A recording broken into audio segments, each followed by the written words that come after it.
Hello friends, এই মুহূর্তে আমি বাইরে আছি এবং সেখান থেকেই কিন্তু আজকে গোল্ডের কি রেট চলছে আপডেট দেব। তো আমি অলরেডি চলে এসেছি গুড রিটার্ন সাইটে এবং 8ই জানুয়ারি দেখে নেবো 22 ক্যারেট গোল্ডের 1 গ্রাম এবং 10 গ্রামের কী দাম চলছে। ফ্রেন্ডস, আজকে 22 ক্যারেট গোল্ডের 1 গ্রামের দাম চলছে 7,214 টাকা এবং 10 গ্রামের দাম চলছে 72,140 টাকা।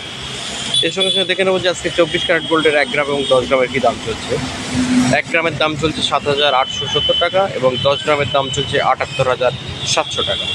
তার সঙ্গে সঙ্গে দেখে নেবো যে আজকে 1 ভরি গহনা সহ কী দাম চলছে। এই 7,214 টাকার সঙ্গে আমরা 11.664 গ্রাম গণিত করলাম, তাহলে আজকে 1 ভরি গহনা সোনার দাম বেরিয়ে গেল 84,144 টাকা 9 পয়সা। ফ্রেন্ডস, প্রচণ্ড ঠান্ডা হাওয়া চলছে এই মুহূর্তে প্ল্যানেট এরিয়াতে, দেখতেই পাচ্ছেন গাড়ি টাড়ি যাচ্ছে। তা আপডেট দিয়ে দিলাম আপনাদের। আরেকটা কথা, ইন্ডিয়া টু 24 নতুন চ্যানেলটি সাবস্ক্রাইব করে পাশে বেল আইকনে ক্লিক দিয়ে সঙ্গে থাকবেন। Thank you very much.